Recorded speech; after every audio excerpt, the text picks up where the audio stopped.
tardes. Bueno, ¿cómo están todos, todas?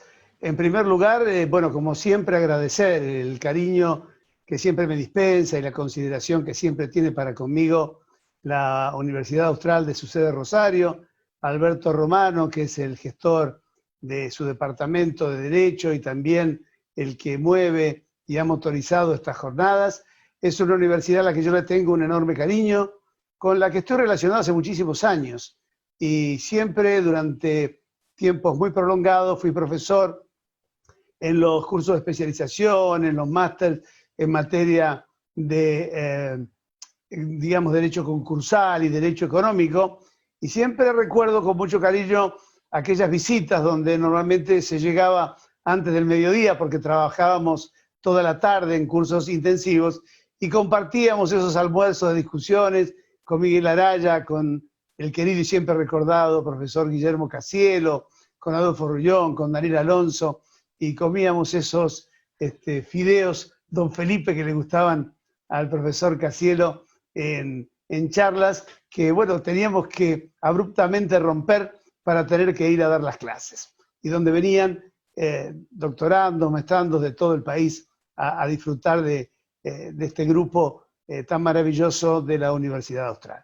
Gracias por invitarme para participar en esta jornada de SAS en un tema que, bueno, que parecería que es diferente el debate y la lucha sobre las SAS, los controles y los alcances, pero vamos a ver que no es tan así. Cuando Alberto me dijo, bueno, Daniel, ¿por qué no hablas de SAS y tecnología? Yo dije, bueno, ¿y qué decir sobre SAS y tecnología? Y lo primero que se me ocurre comentar es que sabemos lo que es la tecnología. ¿Y qué tiene que ver la tecnología con la SAS? Bueno, no tengo dudas que todos ustedes saben que la palabra tecnología tiene un significado etimológico que proviene del griego. Tecnología, que se compone de tecne, que significa técnica, arte, oficio, y de logos, conocimiento, estudio, tratado. Pero en realidad cuando nosotros hablamos de tecnología pensamos que estamos hablando de cibernética, de cuestiones digitales, de lo último. Y la tecnología no es eso. Muy por el contrario. La tecnología es en realidad es un conjunto de instrumentos, es un conjunto de métodos y técnicas que están diseñadas para resolver un problema. Es decir, es para dar soluciones a algo o a alguien en un proyecto, en un producto o en una actividad. Se asocia a tecnología siempre con el saber científico, la ingeniería, y no es verdad, sino que tecnología es toda noción que pueda facilitar la vida en sociedad, que permita satisfacer demandas, necesidades individuales, necesidades colectivas, que estén ajustadas, bueno, a los requerimientos de una época específica.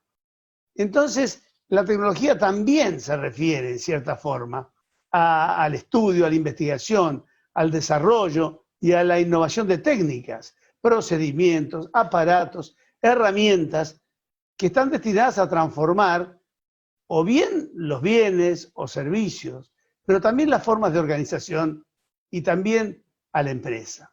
Y en este punto es importante saber que todos estos elementos técnicos, habilidades y reglas tienen como objeto un resultado. La tecnología no es algo abstracto, no es una investigación especulativa. La tecnología es algo vinculado a resultados, es decir, es un medio, es el vínculo entre el cómo, que lo solventa la técnica, y el por qué, que es hacia dónde vamos. Y esto va según el tipo de producto. Por lo cual, la tecnología es una forma de utilización de herramientas y de instrumentos.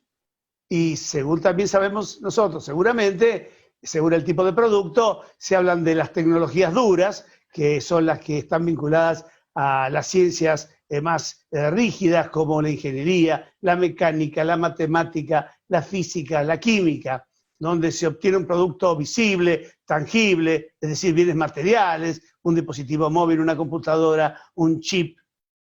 Y están las llamadas tecnologías blandas, que son tan tecnologías como las tecnologías duras y que se apoyan sobre las ciencias humanísticas, la sociología, la psicología, la economía y el derecho.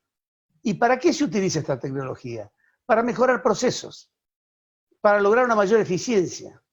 ¿En qué o en quiénes? Bueno, en los emprendimientos, en las empresas, en lo que nosotros queremos organizar y realizar.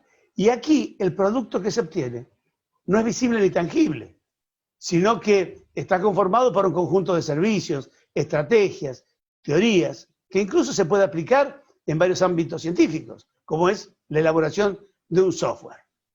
La otra cosa que también suele ser un error conceptual es creer que esto de la tecnología es algo nuevo. La gente dice, bueno, tecnología, estamos con la tecnología de punta, estamos con lo último. Esto no es verdad. La tecnología es algo que tiene muchísimos años.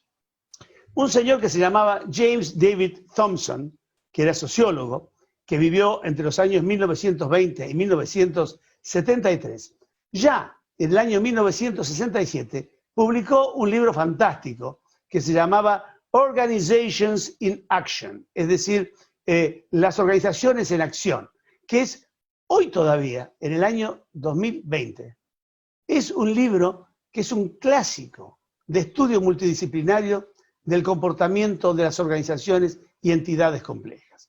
Y este hombre desarrolló a lo largo de esta obra, que después tuvo una reedición en el año 1973, que fue muy popular, una clasificación enorme de tecnologías, y hablaba de tecnologías flexibles, de tecnologías fijas, según el nivel de innovación, tecnologías de punta, según el impacto que generaban tecnologías adecuadas o sustentables, según la operación, hablaba de tecnologías de operación, tecnologías de equipo, tecnologías de producto, bueno, muchas cosas, pero básicamente, para lo que nos sirve hoy, que vamos a hablar de SaaS, es de tecnología y SaaS, porque la SaaS no es más que un instrumento.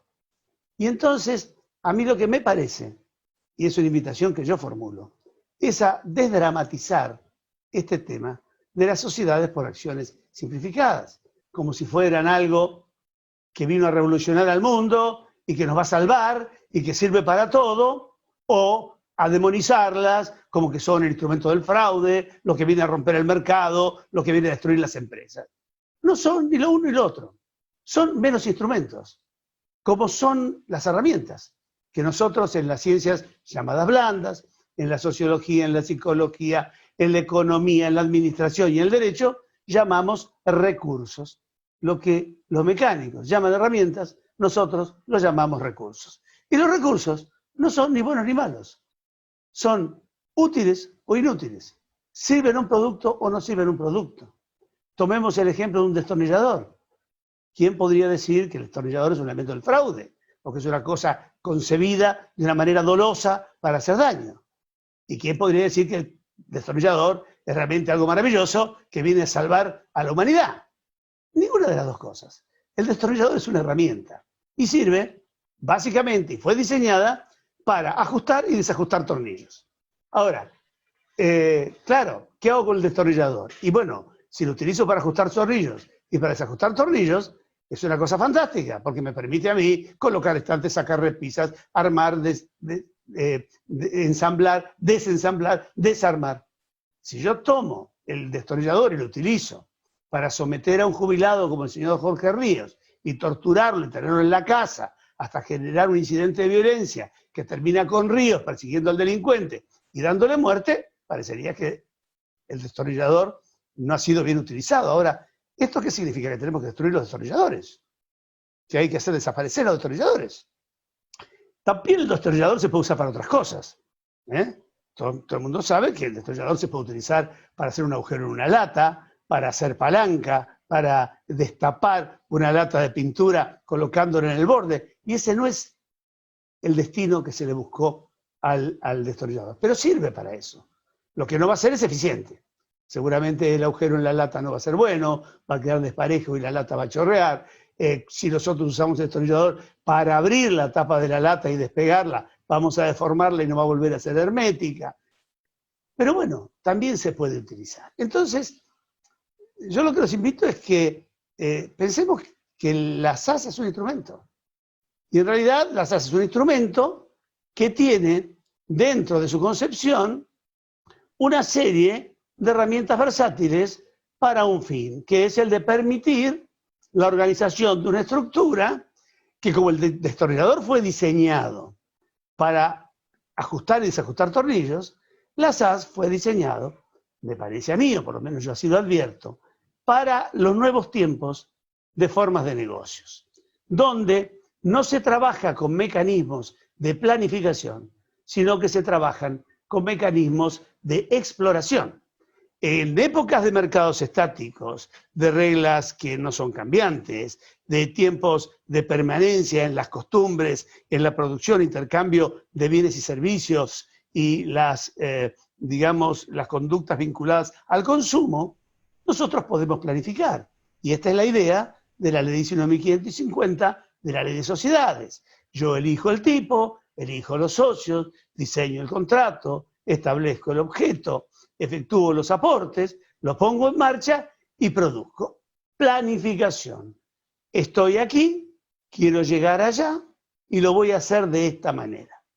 Cuando entramos en otros modelos económicos o modelos de negocios como es la exploración, cuando vemos que alrededor la dinámica que nos rodea es muy cambiante y va a una velocidad distinta a la que nosotros podamos planificar, ya no es tan sencillo, porque no puedo planificar por 99 años como se pretende planificar con un estatuto societario de SRL, SA o incluso hasta de una sociedad colectiva o una sociedad de capital industria, porque no sabemos qué va a pasar el mes que viene y no podemos pensar en 99 años. Y bueno, y son instrumentos de exploración. Lo que la ley provee es una herramienta diferente.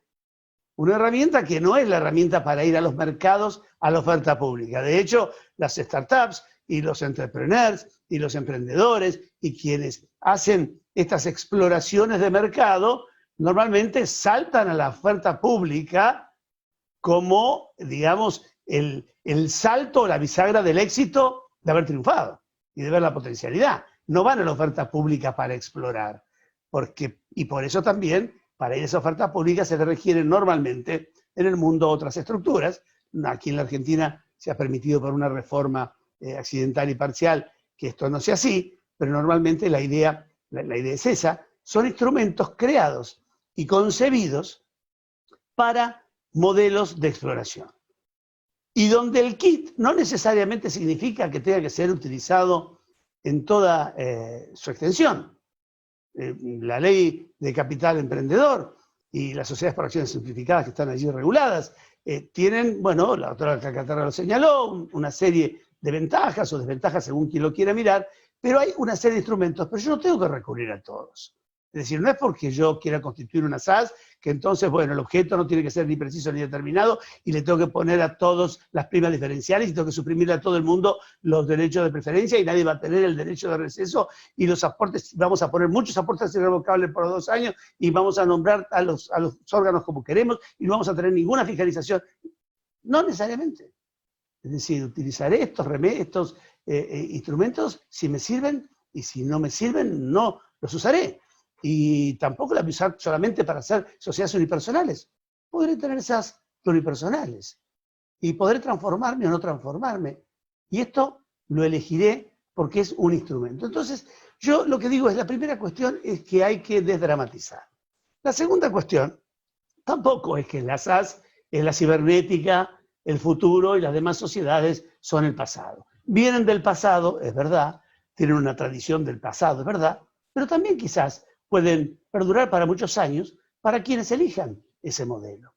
Y también tiene que haber otro modelo, y yo no estoy tan de acuerdo en que la SAS tiene que incorporarse a la ley de sociedades, porque me parece que el momento en que nosotros incorporemos la SAS en la ley de sociedades, aunque respetemos el hecho de mantenerla en un capítulo aparte o en una sección aparte, le hacemos perder su carácter de sociedad diferencial.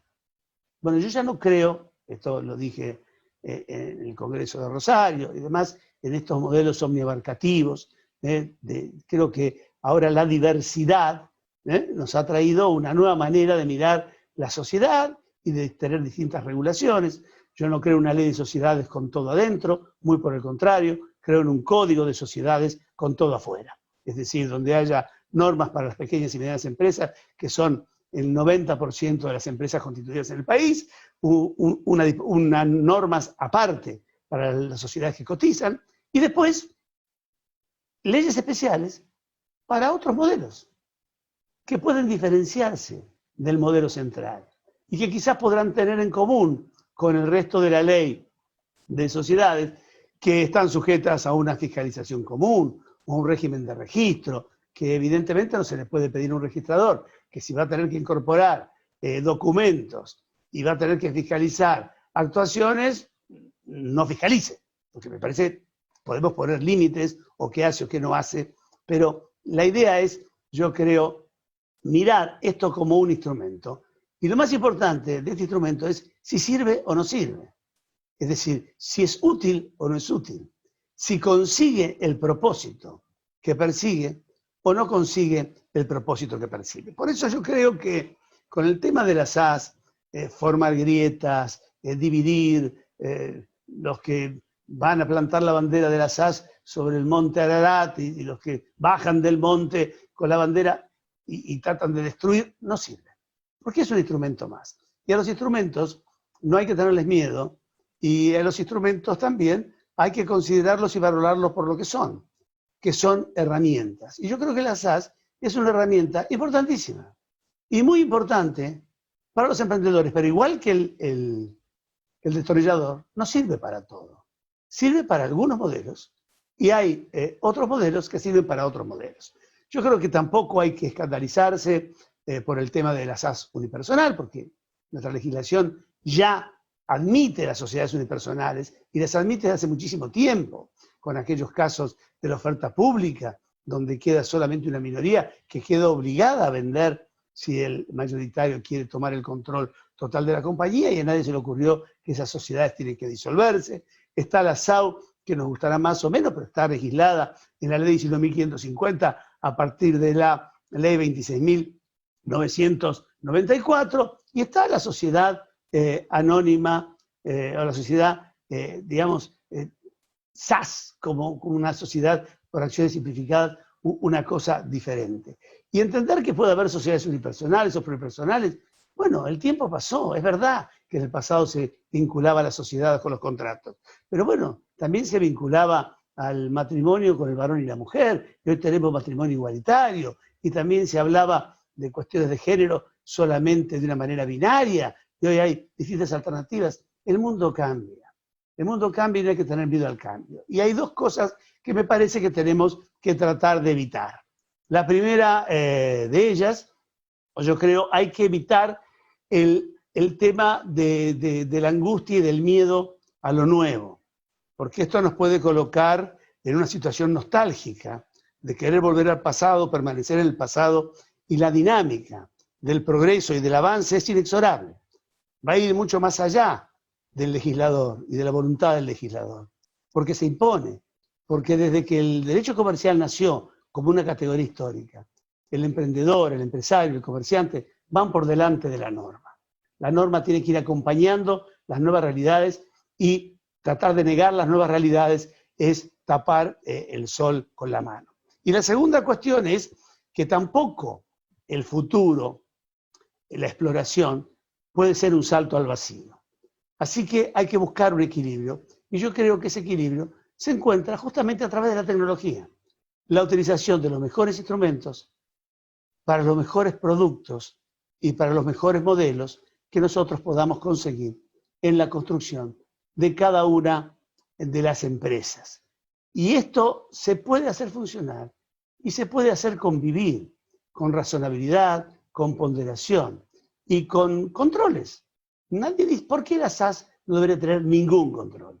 Tiene que tener controles razonables, adecuados y ponderados, como todas las actividades humanas, como todas las actividades comerciales, como todas las actividades que están bajo organizaciones, en un mundo donde la empresa ya no es más una estructura formal que persigue también fines rígidos y formales como el lucro, sino que es un subsistema dentro de un sistema social más amplio.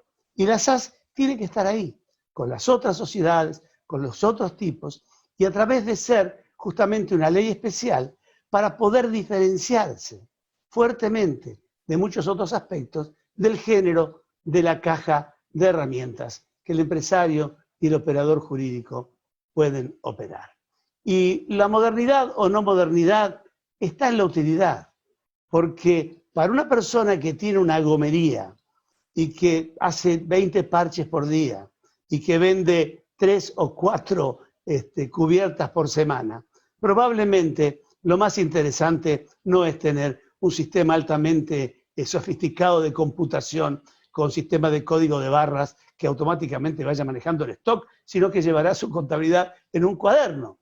Pero para un kiosco que maneja 700 rubros, no caben dudas que no puede llevarlo, ni en papel ni en un cuaderno, sino que el código de barras a través de un lector tendrá que ir manejando los stocks y el movimiento para realizar los pedidos, o en una farmacia con los medicamentos. Es decir, y esto es tecnología.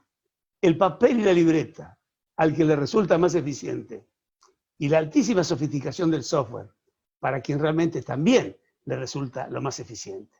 De la misma manera que quien tiene un jardín atrás de su casa, de 200 metros cuadrados, no se va a comprar un tractor para cortar el pasto, por más que sea la última novedad y el mejor sistema de corte. Lo hará con una máquina manual, con una bordeadora y quizás también con una máquina eléctrica. Y el que tenga 100 hectáreas, quizás probablemente se compre un tractor y le sea muy útil.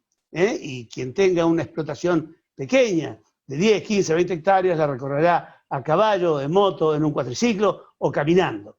Y claro, el que tiene 1000 hectáreas seguramente mirará el estado de los sembrados a través de un dron. No pedimos el dron para todos, ni tampoco el caballo da tiempo para todos. Y en las sociedades ocurre exactamente lo mismo.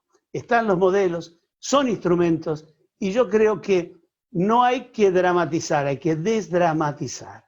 No poner el foco en un tema como axiológico o ideológico sobre los instrumentos. Los instrumentos son herramientas que permiten combinar su acción para conseguir los resultados deseados. Y yo creo que en este ámbito y en esta mirada es que hay que ocuparse de las sociedades por acciones simplificadas. Gracias por la invitación. Muchísimas gracias a ustedes. Bueno, no sé si verán, me cambié porque ya estoy de civil, ya terminé la charla, entonces se fue el saco, la camisa, estamos... No, bueno, primero felicitar, ya lo dije por el chat, a todos los que participaron, que estuvo bárbaro. Un solo temita con el tema de Miguel, muy interesante, sobre el tema de las primas de emisión, ¿no es cierto? Y en realidad, me gustaría, quizás si vuelven a repetir el tema del capital, trabajar con Miguel este tema juntos, en algún panel o en alguna charla, porque en realidad el capital social hoy, en la mirada, digo yo, no es para contradecir nada de lo que ha dicho Miguel, pero me parece que hoy finalmente ha quedado con la función principal, que es la de ser una suerte de crisol o mecanismo de distribución y asignación de derechos, más que las otras funciones que se les había dado de productividad, que hoy puede tener a través del capital propio o ajeno, y de garantía frente a terceros, que se ha difuminado muy fuertemente, pero sigue siendo una herramienta muy útil para el sistema de distribución de derechos, que también podría ser por una cuestión que no sea capital propiamente dicho, sino que se podría establecer, como alguna vez lo propuse yo hace como 30 años, a través de un mecanismo de numerales. Y lo que pasa es que los abogados nos llevamos muy bien generalmente con las matemáticas, entonces cuando uno habla de numerales o cómo funciona, hasta que no advierte cómo anda, no puede ver el sistema alternativo. Pero el sistema de las primas de emisión, en realidad, está muy bien, porque es un mecanismo muy útil que puede ser diferencial, porque es una manera de distribuir derechos dentro de un sistema de libertad. Lo que se trata de establecer con la ley de sociedades en materia de las primas de emisión, y lo que ha dicho la jurisprudencia, el caso de Ludicom Ponyman y tantos fallos clásicos, es que, claro, lo que no se puede es omitir la prima para desbaratar el derecho de la falta de correspondencia entre un valor patrimonial de la compañía y su simbología a través de un régimen formal de valores nominales del capital, porque entonces una persona con muy poco inversión se apodera sin prima de emisión en un aumento donde puede imponer su voluntad de dinero grande o de un valor patrimonial muchísimo más grande que encubre la proyección del valor nominal, pero que la prima pueda ser un sistema, un mecanismo de redistribución de derechos en función de intereses de los accionistas, me parece una cosa que es muy buena y un instrumento muy dinámico. Nada más que eso, y bueno, disculpen que esté de sport, como se decía antes.